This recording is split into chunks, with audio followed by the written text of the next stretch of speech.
Sahabat Radio Pelita Kasih yang dikasihi Tuhan Yesus, selamat pagi, salam sejahtera bagi Bapak, Ibu, saudara-saudari sekalian. Selamat berjumpa kembali dengan pelayanan Renungan Harian Salom. Bagi Bapak, Ibu, saudara-saudari yang berada di rumah maupun yang dalam perjalanan menuju tempat bekerja, Tuhan Yesus memberkati kita sekalian. Saya Nyonya Marbun Sintua Melkida Boru Panggabean dengan sukacita akan melayani Bapak, Ibu, saudara-saudari sekalian sebagai pelayan pendamping pembawa renungan. Renungan di pagi hari ini dibawakan oleh Pendeta Robert S. Pandiangan MTH dari HKBP Kernolong Resort Jakarta. Baiklah, kita awali ibadah pagi ini dengan doa yang dibawakan oleh pembawa renungan.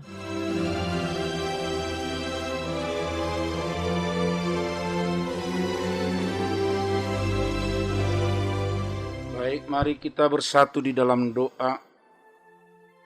Segala puji dan syukur kami naikkan di pagi hari ini, ya Tuhan. Hari Senin 12 Juli 2021. Atas perkenan-Mu membangunkan kami dari tidur, memberikan hari yang baru dan kehidupan kami. Terima kasih atasnya Tuhan. Dan kami mau beraktivitas sepanjang hari ini. Karena itu kami mohon, biarlah Roh Kudus-Mu yang mengurapi kami, sehingga kami layak Tuhan di hadapan-Mu ketika kami bersekutu dengan firman-Mu yang kudus. Kuatkan kami Tuhan melaluinya, sehingga kami mampu juga untuk memahami, mengimani firman-Mu sebagai bekal kami untuk melakukan tugas-tugas kami. Terpujilah Engkau Bapa di dalam anak-Mu Yesus Kristus, Tuhan dan Juru Selamat kami. Amin.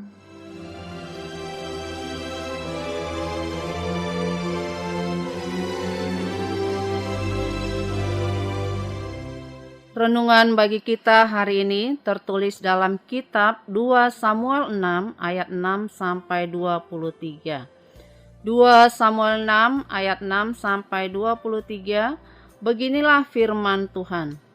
Ketika mereka sampai ke tempat pengirikan Nakom, maka Uzza mengulurkan tangannya kepada tabut Allah itu, lalu memegangnya karena lembu-lembu itu tergelincir. Maka bangkitlah murka Tuhan terhadap Uzza, lalu Allah membunuh dia di sana.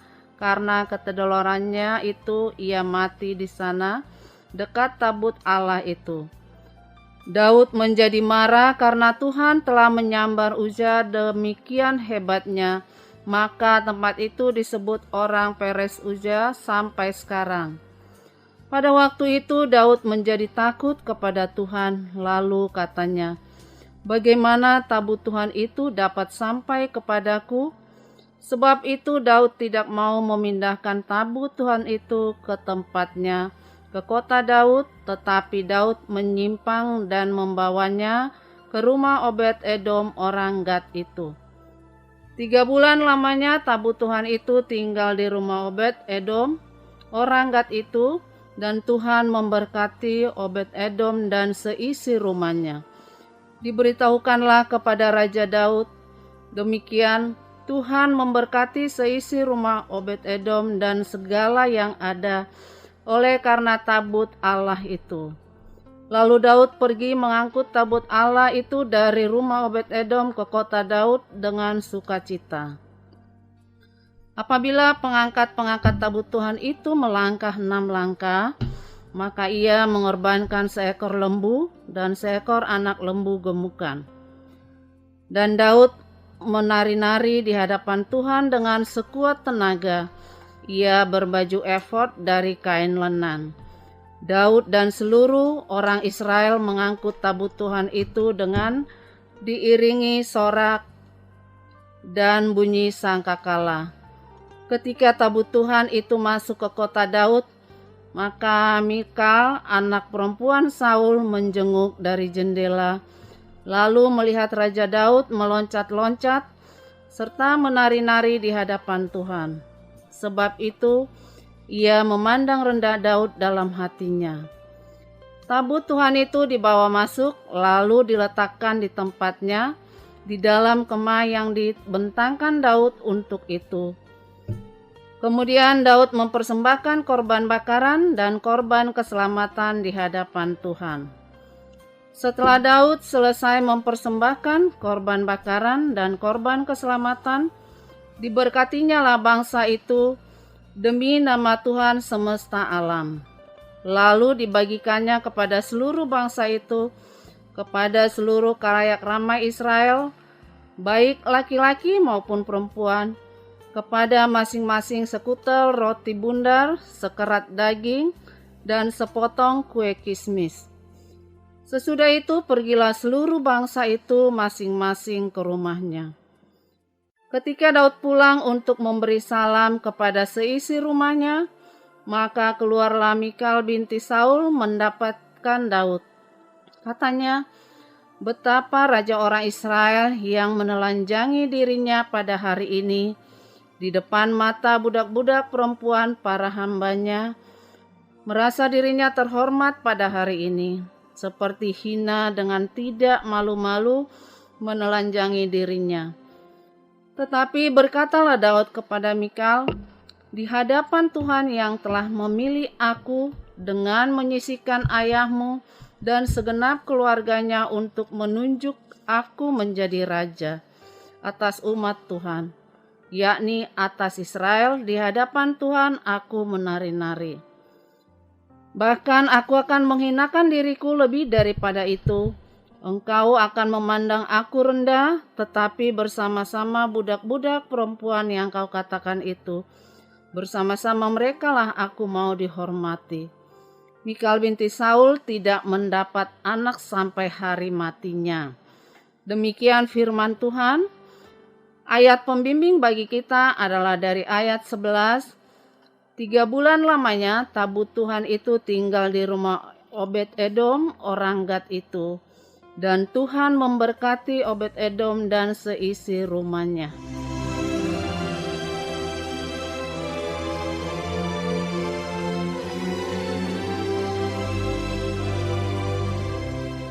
Baik saudara-saudara kekasih, renungan kita di bawah topik Tuhan memberkati rumah tempat tabutnya. Salah satu yang populer dalam proses pembentukan umat Tuhan yang baru, yaitu Israel yang memasuki tanah perjanjian Kanaan, adalah peran tabut perjanjian.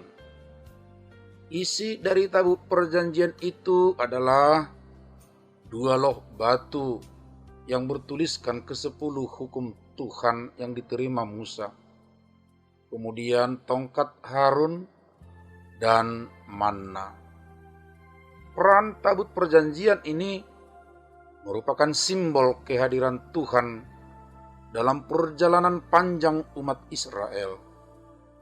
Jika memperhatikan dengan seksama, sebenarnya isi tabut itu adalah benda-benda yang berperan dalam proses umat itu akan diselamatkan dari Mesir.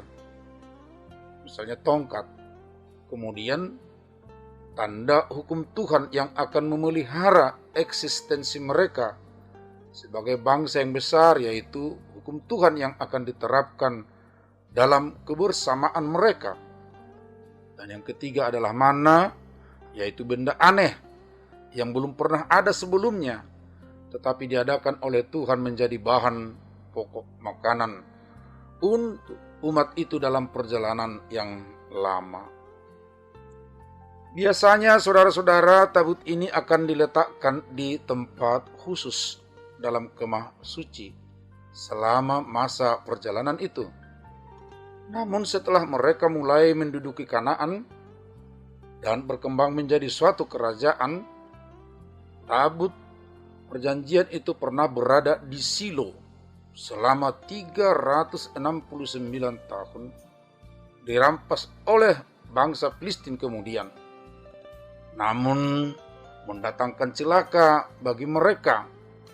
Ini bisa kita baca dalam 1 Samuel 4 dan 5. Sehingga mereka mengembalikan kepada orang Israel untuk ditempatkan di Bet Semes.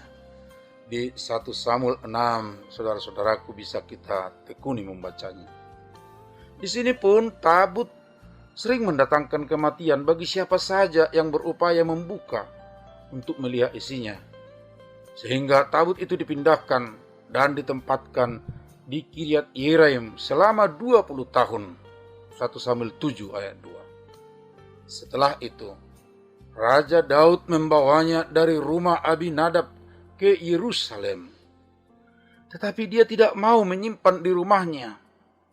Karena dalam proses pemindahan itu terjadi tragedi, di mana Uza, yaitu anak Abinadab yang ikut di barisan depan, tanpa sengaja memegang tabut itu, lalu mati seketika. Seperti kita dapat baca, bahwa ketidaksengajaan memegang tabut itu terjadi ketika lembu pembawa tabut itu tergelincir. Karena itu Daud tanda petik marah, sehingga dia menyimpan tabut itu di rumah Obed Edom, seorang Filistin dari Gad yang dekat dengan Yerusalem. Saudara-saudara, anehnya, selama 3 bulan saja tabut ini disimpan di rumah Obed Edom itu. Ia dan seisi rumahnya beserta segala yang ada padanya diberkati oleh Tuhan. Kenapa aneh? Tadinya ketika dirampas oleh orang Filistin dari Silo, justru membawa malapetaka bagi siapa saja yang berupaya membukanya. Akan tetapi ketika Daud menyimpannya di Obed Edom, yang adalah seorang Filistin yang tinggal dekat Yerusalem, tidak membawa kematian, malah mendatangkan berkat baginya. Sebenarnya saudara-saudara, walaupun kematian Uza karena memegang tabut itu kesannya tidak sengaja, namun jika diurun ke awal persiapan pengangkatan tabut itu, sudah ada kelengahan bagi semua pihak, sengaja atau tidak. Seharusnya yang diperbolehkan mengangkatnya adalah dari suku Lewi. Ini bisa kita baca untuk mengingatnya dari Bilangan 1, 47 sampai 52. Dan itu diabaikan oleh Daud dan imam besar. Perintah Allah sangat jelas bahwa tidak seorang pun boleh menyentuh tabut perjanjian. Jadi tragedi kematian Uza karena memegang tabut itu bisa saja karena ketidaktahuannya akan hukum Tuhan atau ada kesengajaan. Memang tidak begitu jelas. Namun peran imam besar yang seharusnya mengetahui hal itu sepertinya tidak ada peringatan untuk melarangnya. Jika ketidaktahuan Uza tragedi ini terjadi, berarti fungsi pengajaran di lingkungan jemaat tidak berjalan dengan baik, sehingga ada warganya yang tidak mengetahui larangan yang sangat riskan tersebut. Lepas dari mana yang benar dan asumsi ini, namun dari peristiwa itu ada hikmah untuk pembaca setia Alkitab saat ini, bahwa Uza menjadi contoh dari aneka bahaya yang terkandung dalam hal mempunyai semangat untuk Allah tanpa pengetahuan mengenai firman dan cara-cara Allah. Rencana Daud untuk mengembalikan tabut itu ke Yerusalem dan keinginan Uza untuk memegangnya ketika tabut itu bergoyang atas kereta menunjukkan semangat untuk kerajaan Allah, semangat yang sungguh mau dekat dengan Allah. Namun pada saat yang sama menghasilkan sikap yang mengabaikan standar-standar firman Allah yang kudus. Kebodohan bukan merupakan alasan bagi Tuhan. Sebab Tuhan pun mendorong setiap orang untuk belajar dengan baik. Lihat bagaimana Pengamsal sangat keras mengingatkan itu. Pernyataan Allah yang terilhamkan mengungkapkan kehendaknya mengenai seluruh kehidupan dan harus ditaati oleh mereka yang mengakui Dia sebagai Tuhan. Saudara-saudaraku yang kekasih, dari kisah ini ada pelajaran yang sangat berharga yang bisa kita petik. Orang yang mau belajar memperlakukan dengan benar simbol kehadiran Tuhan, sebagaimana dalam perjanjian umat Israel yang panjang di padang gurun, di Silo, dan orang bersedia menjadi tempat penyimpanan tabut dan hormat seperti Obed-Edom, akan diberkati oleh Tuhan.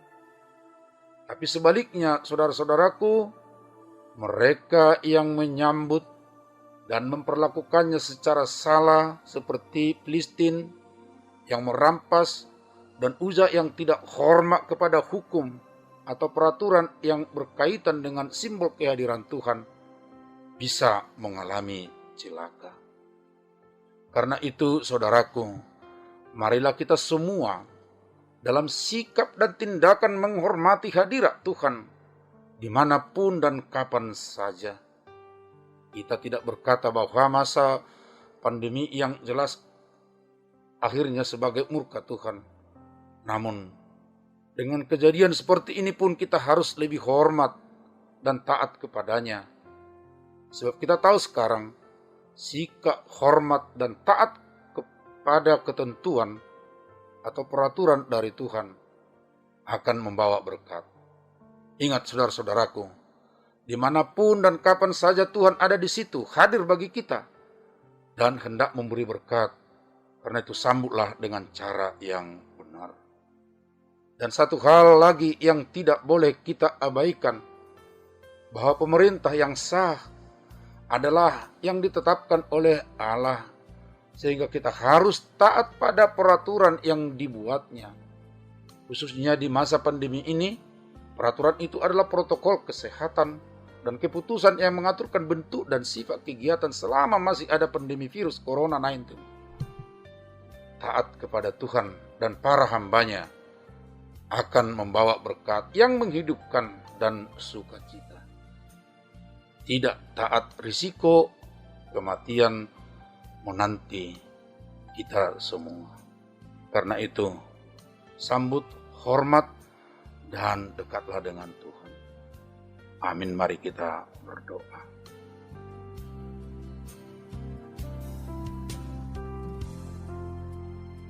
Ya Tuhan kami yang maha baik, di dalam anak-Mu Yesus Kristus, sungguh melalui kisah yang terjadi di masa Daud memindahkan simbol kehadiran-Mu Tuhan, yang membawa celaka karena tidak melakukan peraturan dengan benar. Akhirnya Uza harus mati seketika. Sementara orang Filistin yang menjadi tempat simbol kehadiran Tuhan itu hormat dan taat, dia mendapat berkat. Dari situ kami belajar, ya Bapa, hormat, taat kepada hukum-hukum-Mu itu menjadi sukacita, menjadi berkat bagi kami. Sebaliknya, ketidaktahuan, ketidakhormatan itu akan membawa maut. Oleh karenanya, kuatkan kami Bapa untuk senantiasa hormat kepada Tuhan, menghormati simbol-simbol kehadiran Tuhan, menghormati tanda-tanda yang Tuhan telah berikan, termasuk di tengah-tengah negara bangsa. Kami tahu pemerintah sebagaimana firman-Mu yang dituliskan oleh Rasul Paulus itu. Mereka adalah hamba-Mu yang menetapkan ketentuan-ketentuan yang perlu kami lakukan. Dan di saat pandemi virus Corona 19 dengan variannya yang baru, kami juga perlu Tuhan menaati sehingga kami boleh menerima sukacita berkat daripada-Mu. Kuatkan kami senantiasa Kuatkan pemerintah kami Tuhan. Dan bagi saudara-saudara kami yang saat ini terpapar karena virus itu, tolonglah ya Tuhan, sembuhkan mereka. Terima kasih Bapa. Dalam anak-Mu Yesus Kristus kami berdoa dan bersyukur. Amin.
Sahabat Radio Pelita Kasih yang dikasihi Tuhan Yesus, marilah kita mendengarkan beberapa informasi berikut ini.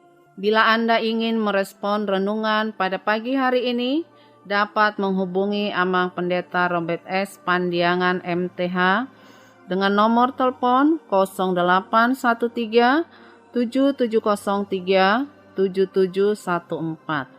Jika sahabat Radio Pelita Kasih ingin mendengarkan ulang renungan ini, dapat mendengarkan di YouTube HKBP Kernolong.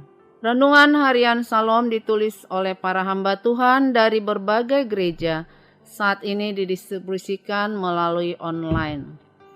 HKBP Kernolong memiliki ruang serbaguna berkapasitas 350 kursi.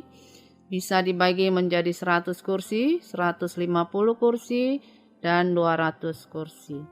Bagi yang membutuhkan dapat menghubungi 1. Ibu Sinurat di nomor telepon 021 390 9785 atau 0813 8614 2835.